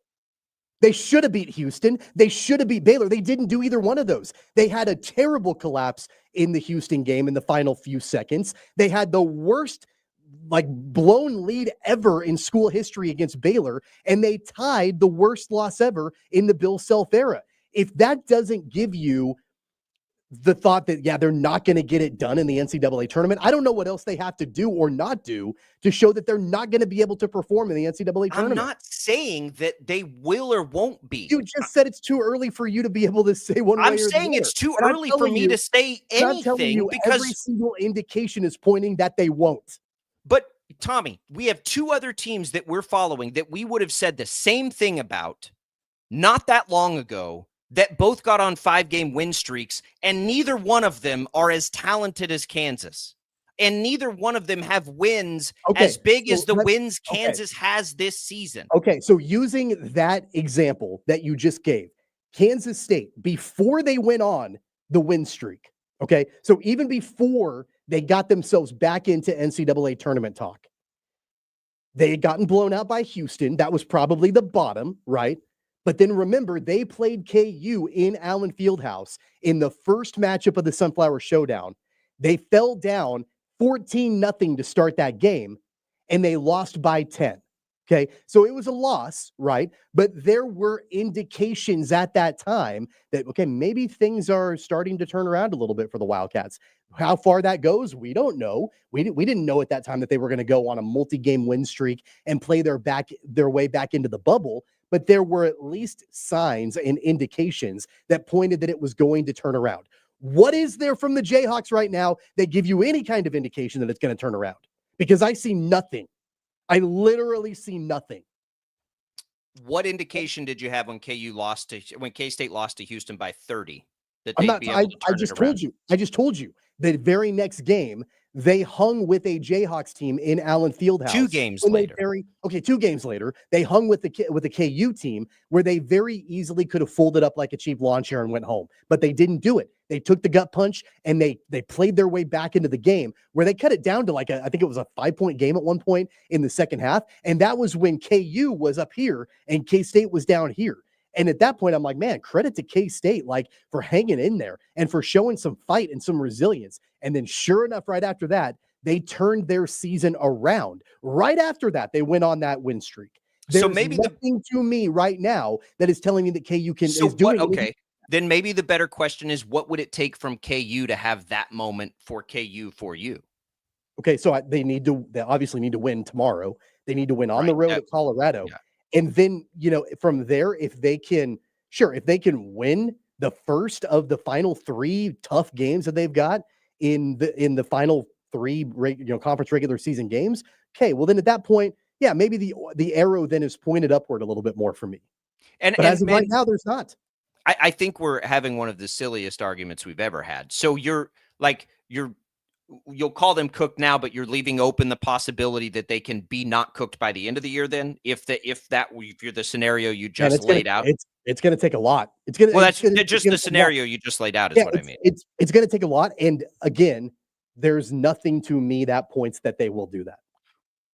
But it's there, and if they were to win the next 2 and one of the next 3, I'm not even like I think this is one of the silliest arguments we are, because I think we're saying the exact same thing. If you're willing to then give them a chance if they play well over the next 5, we're saying the same thing. I mean, we are. Okay. Right? Sure. If the scenario you just played out, what if they win their next 3? What happens then? Are they still cooked? They're not going to. Okay. If they do, are they still cooked? They're not going to. Okay. All right. So Tommy's guaranteeing 3 KU losses in a row. I'm not willing to do that. I didn't say it. They were going to lose. You just said they're not going to. They're not going to win the next 2 and then win the third one. Like they could win at Oklahoma State and Colorado. And I at the very beginning of the segment, I told you they'll win tomorrow. They'll win probably at Colorado. So you're guaranteeing a loss to Texas Tech. So you're guaranteeing a loss to Texas Tech. I'm guaranteeing a loss to Houston, Texas Tech, and Arizona. I said that at the very beginning of the segment, that it's going to be a mirage and fool's gold if they can. They'll win at home against Oklahoma State. They'll win on the road at Colorado, and people are going to be like, "Oh, KU's back." Okay, no, they're not. They're going to lose the final 3 games against 3 top 25 teams because there is nothing that shows me that they can beat a top 25 opponent right now. Maybe in November they could, and they did, but I don't think they're going to do it now. I'm not even going to guarantee. I'm not even going to guarantee that they'll beat Oklahoma State and Colorado. I can't be any more clear than that. Yeah, I'm not ready to also say they're going to beat Oklahoma State and Colorado. They could still lose both of those games. Sure. I think they're so unflippin' predictable both directions that I just like it's a weird dynamic for that team. That's really differ because they are predictable. They're bad. They're bad. Yeah, you don't see the good side of them showing itself again. Nope. And I'll still leave open the possibility, although I think unlikely for sure. And an Oklahoma State and Colorado win, that doesn't just like all of a sudden flip the script and like, oh, they're back, they're good now. No, I totally agree. It's not about those 2 games at all. Those 2 games I do think are important to just see if they can respond to what happened at BYU in any way. And to kind of see what Bill said, like, at a much, much smaller level, but they're not going to mean anything to what we think about the team big picture, what anybody thinks about the team big picture, unless they lose them both. And then maybe we will. KU plays Saturday and K-State plays Sunday. Wichita State also plays Sunday this weekend. You'll hear K-State and the Shockers right here on our Odyssey family of networks. When we come back, Jaylon Thompson is with us from Arizona, sunny Arizona. We'll all live vicariously through him and check in from Royals camp. What is he seeing? What is he hearing? How are things looking? That's next on Sports Daily.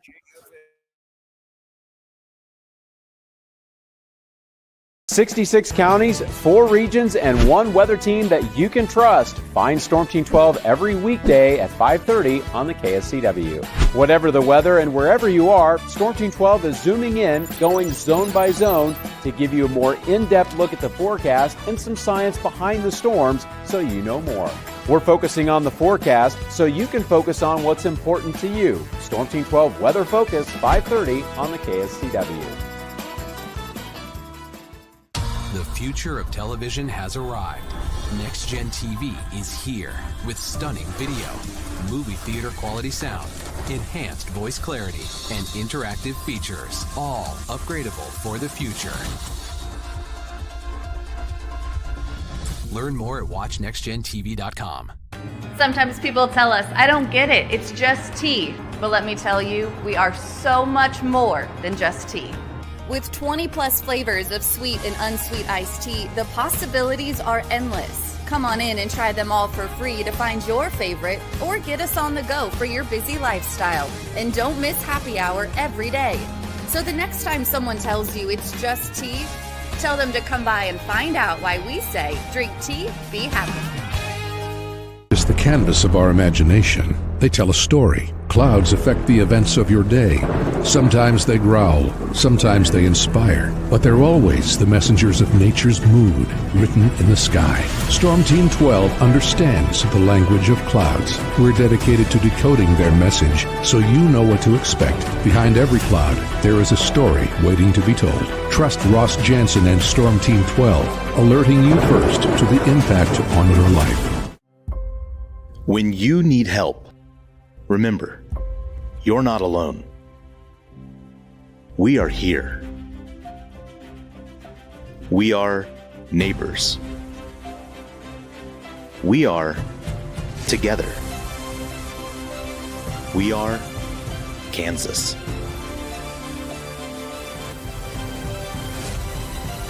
We are 12 News. What is GMFB overtime? It's Peter, Jamie, Kyle, and Akbar breaking down the NFL 5 days a week. It's okay to be excited. It's this, that, and a whole lot of It's football for everyone. Weekdays at 10 a.m. on KSCW. Are following a breaking update. Every day, all day, stream the stories that have you talking near and far. Whoever is behind the wheel of this bus is not stopping. From hundreds of local reporters and meteorologists spanning the country. Chaos here this morning at the UW campus. Search LNL for the all-new Local News Live streaming app. Make yourself known now. 83101 in traffic pursuit. Oh my God, here. Investigate TV Plus begins with real people. We investigate stories that impact you. And inspire change every day. Something is broken. Real problems. Why are they hiding it? And real solutions. My daughter was dying in front of me. What was your reaction when he said that? Investigate TV Plus, weekdays at 3:30 p.m. on KWCH. Sometimes people tell us, I don't get it, it's just tea. But let me tell you, we are so much more than just tea. With 20 plus flavors of sweet and unsweet iced tea, the possibilities are endless. Come on in and try them all for free to find your favorite or get us on the go for your busy lifestyle. And don't miss happy hour every day. So the next time someone tells you it's just tea, tell them to come by and find out why we say drink tea, be happy. Mornings are busy. We're here to make your mornings better. We report the stories that affect you. 3 more hospitalized from contaminated apple juice just a day after the FDA issued a recall. We're here to make your mornings better. Closing east and westbound lanes of K96 for repairs. With 12 News, you're prepared for your whole day. Scattered thunderstorms across the state into the afternoon. Stay a step ahead with 12 News this morning on KWCH and KSCW.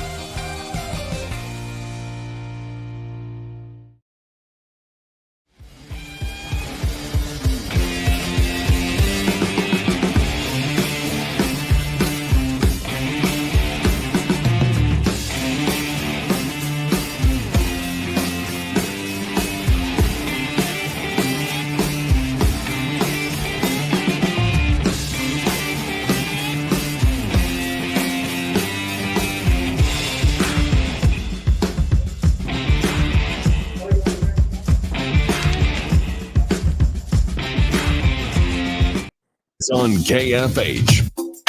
And now, digging deeper with the teams you follow, it's another Sports Daily Insider interview on KFH. And joining us on the line right now is that Royals insider, Jaylon Thompson, KC Star beat reporter for the Royals. You can follow him on X at Jaylon Thompson.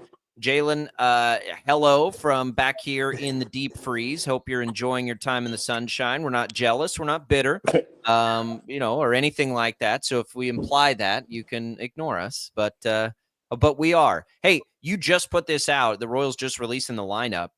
I think we get a nice bit of a news item there, at least for me, right off the top. Jonathan India is playing left field. And probably the Royals tipping their cap a little bit here right out of the gate I think on how they'll fit him in.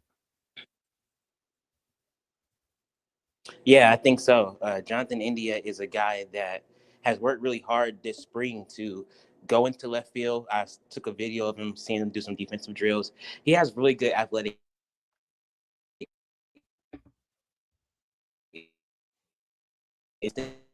Way Jr. So, and Vinny Pasquantino, Salvador Perez, he'll get back in there later this week, probably this weekend. But seeing India in left field, that's going to be key for the Royals today. Jaylon, I know that one of the more notable news notes that came out about the opener for the Cactus League is that Daniel Lynch, is getting the ball to open things up this spring for the Royals. What does that say to you about him, about his development, and where the Royals are prioritizing him? Yeah, they want Daniel Lynch to just continue to build up innings and pitch. There's a couple of things to look at with him. Last year he got to start spring training as well. So it's the second consecutive one since I came to spring. And one thing I noticed about Daniel is he said he really loves to compete. He loved being in that bullpen last year, just being counted on, being able to come in and, kind of play that fireman role a little bit if they need him to play out a fire. So he's really excited to be at the big league level and compete, and he's willing to do both starting and relieving, whatever they need him to do. Ross Stripling gets added to the roster, at least on a minor league deal. Jaylon, would the plan for him just be to be kind of a maybe bullpen? He hadn't been good for a few years, but he's had years over his career where he has been effective. What do you think the ultimate plan with him is? What or chances, I suppose, that he could even make the roster? Yeah, when you look at Ross Stripling, he's an MLB veteran. He's been around the block. He knows exactly what he wants to do and what he can do in the big leagues. And he said the Royals was one of the first teams that reached out to him this offseason. He mentioned how they have a great defense, and that was something that was important to him because he knows he won't generate a lot of whiff with his pitches anymore. He knows that he pitches to contact, and he's going to get defense behind him that can help him be successful. And he felt like coming to the Royals would give him that opportunity to do so. And he's former college teammates with Michael Wacha, so he had that relationship in already, and he's willing to do whatever he needs to do, whether it can be a starter or it can be a reliever. He knows he has a tough road ahead of him to make the team, but he knows that the Royals are a young squad that can, potentially push for something more in the postseason. And he wanted to be a part of that. And looking at what the Royals needed last year, they had Tyler Duffy, they had Dan Altavilla, they had several veterans that came in and pitched and was needed throughout the season. So I think if Stripling doesn't make the team out of spring training, he could potentially be someone that could be an option for them in the minor leagues if he chooses to go that route. Jaylon, the big news from the Royals over the course of this last week, JJ Picollo gets himself a contract extension through, I believe, the 2031 season, I think, is when that contract is up for him. When I first saw that come down, my first thought was, this tells me that John Sherman and even JJ Picollo, they believe that the window of success for this team extends much further out than just this year, next year, that sort of thing. Like, they think that they can be contenders long term. And I'm sure that with the foundation of Bobby Witt Jr., with some of these other guys that are coming up, the way that the rotation is right now, that they feel like there's a recipe for long-term success for this team, and that Picollo is going to get rewarded to be able to oversee all of that. Yeah, I think so. I think you hit it right on the nail there, Tommy. With the Royals extending JJ Picollo through the 2030 season with the club option for 2031, he kind of lines up right with when Bobby Witt Jr. is going to start to have those opt-outs and those things in his contract as he continues to go forward as well. And I think you want to have the synergy from your general manager on down to your players and your best players, because Picollo was a big reason why Bobby was able to sign that deal.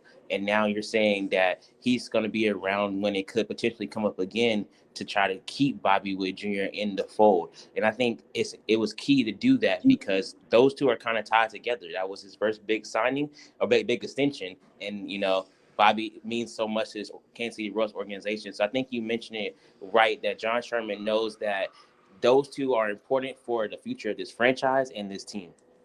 I want to talk about Cole Reagans for a minute, Jaylon, and that deal getting done kind of right before the other. What do you think that says for Reagans? That feels like a very team-friendly team friendly, sort of buy out the arbitration. Are we reading that right? I mean, Cole Reagans would have made, if all things continue on his trajectory, far more than $13 million through the years of arbitration than the deal he signed, right?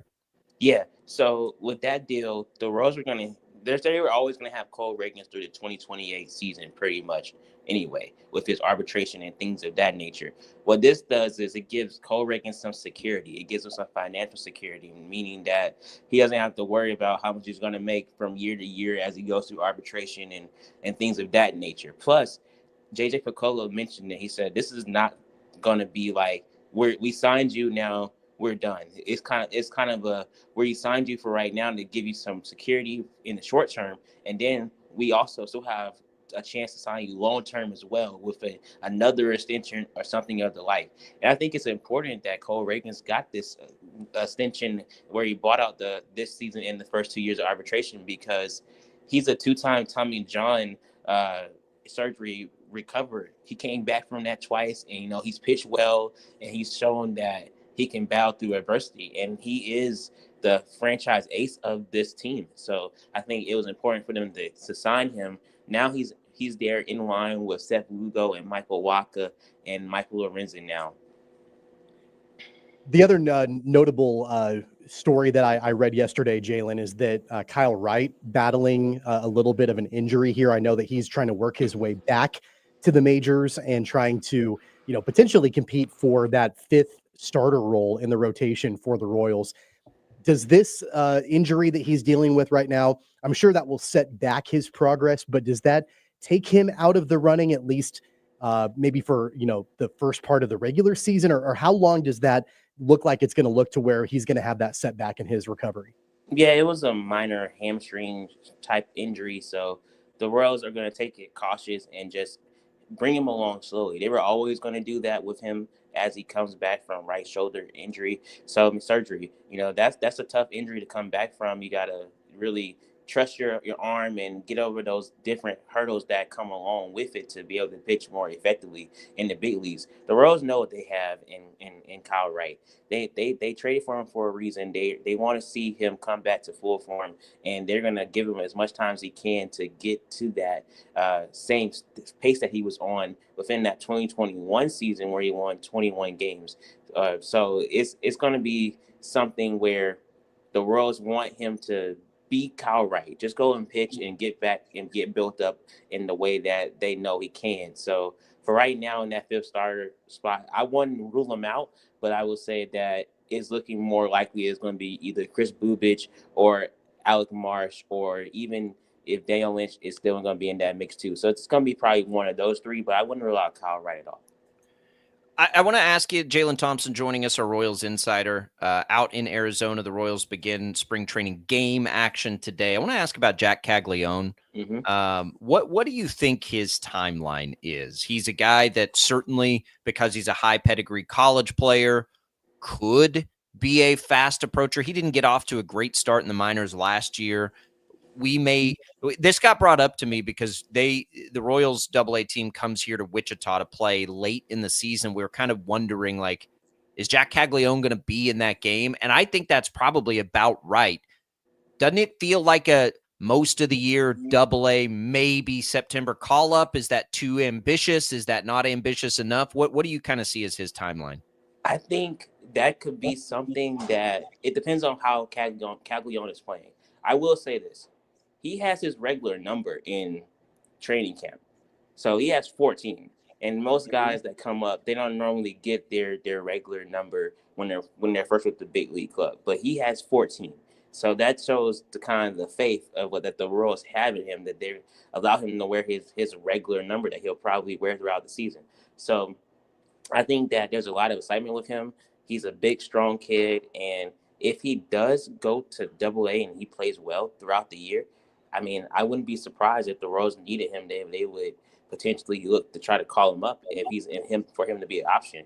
But I think what they really want him to do is focus on his first big season, big professional league season in baseball, and then go from there and see where he's at. But they said that they want him to just be a hitter, and if he can showcase all the hit tools at the AA level, I would not be surprised if they decide in September, if they needed him, that he could be someone that they look to. And isn't it kind of, if it's before that, it probably would be because something bad happened. That's sort of what my thought was. Yeah, exactly. Like Okay. it would have to be like if there's an injury or anything like that. Because we saw last year when Vinny Pasquantino went down, they didn't really have a first baseman that they could go to. They put Salvi over there, but if you put Salvi at first full time, you take him away from catching, and that wasn't what they wanted to do. So they went out and got Yuli Gurriel because they needed someone to play first base. So it just depends on what's going to happen. Right now, they have Nick Prado that is focusing only in the outfield. He's working out there, so they really need someone to be that backup first baseman, and maybe that is Jack Caglione if something injury does happen down the stretch. Jaylon, we appreciate it. First pitch today, 2:05 Central Time, out in Surprise. You can follow Jaylon. He will be there following along. You can keep up that way. His work at the KC Star, of course, or on social at Jaylon Thompson. We appreciate it. We're very jealous of your weather. And hopefully we'll get a little of that our way here in a couple of days. Yeah. How's it looking out there? Is it still snowing? It's not still snowing, but it's still cold as hell, or cold as whatever I guess the opposite of hell is, because it is as cold as it's ever been here. Literally broke records the last couple of days. But hey, it's going to be like 60 on Monday, so we'll get there. I'm just going to live vicariously through you, Jaylon. I think that's right. We need pictures of the pool. We need pictures of whatever it is that can warm us up out there. Jaylon, enjoy the game today. Baseball's back, baby. Yes, sir. Thank you so much, guys. See y'all next week. Sounds good. There goes a Royals insider, Jaylon Thompson. Always good stuff. I'm at spring training, man. I turned on, it was Cubs Dodgers or something. Yeah, and I turned it on right when that pitcher got drilled in the head though with that comebacker line drive. Like seriously, the first moment I look up and that's what I see. I'm like, whoa, that is not good. He's okay, but whew. By the way, we can't end the show. We can't leave, without at least me mentioning to you, because I haven't talked to you about it at all. Your boy Zach Martin retiring from the Cowboys. He's done. Like things are down bad for Dallas right now. I can't help but think about the time Jerry Jones was furious that he got talked out of Johnny Manziel to take Zach Martin, and that pretty much should sum things up for you. He's so good. I love Zach Martin. It's a bummer, like an all-timer good. I don't know that people, because they haven't been like super relevant, have understood the kind of career he had. It is wildly, wildly successful. We'll come back. We'll wrap up Sports Daily after this.